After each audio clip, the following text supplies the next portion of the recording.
ગમતો. મારી જિંદગી બગડી ગઈ ને એમ તારી બગડી જાય. તે વાત તો કિશોરી, શું તું છે ને તારા મમ્મી જેવા સ્વભાવનો ગોત. અરે એવોય કોઈ તો મારી માં જેવા સ્વભાવનો કોઈ તો માન મને ગમતો નતો ને તોય મે ગમાયરો. તું જોને તો કેવો હતો, મારું મને નહોતું માનતું તોય મે મનાવડાવી લીધું. પણ હું પણ કરસ આગળ બોલને. પણ તો મારા પપ્પાએ ના પાડી લે કે તારી માં જેવા સ્વભાવનો તો આજે નહીં ને કાલે નહીં, ઈ તો મારે પોહાત છે જ નહીં. લે તો તે તાર પપ્પાને કઈ કીધું નહીં?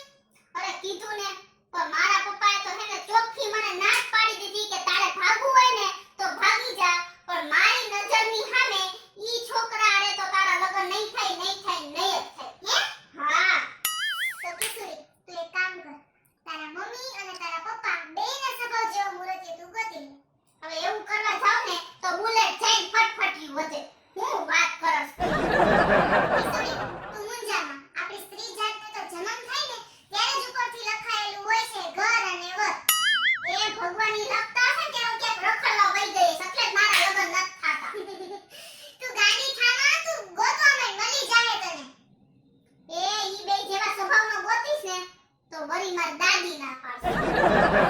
ભગવાન બહુ કઈ હોતે કિશોરી. હવે તું કામ કર, તું છે ને તારા દાદી જેવા સ્વભાવનો ગોત.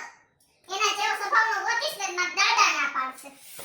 તો તું છે ને ઢાળામાં પાણી ડૂબી જા.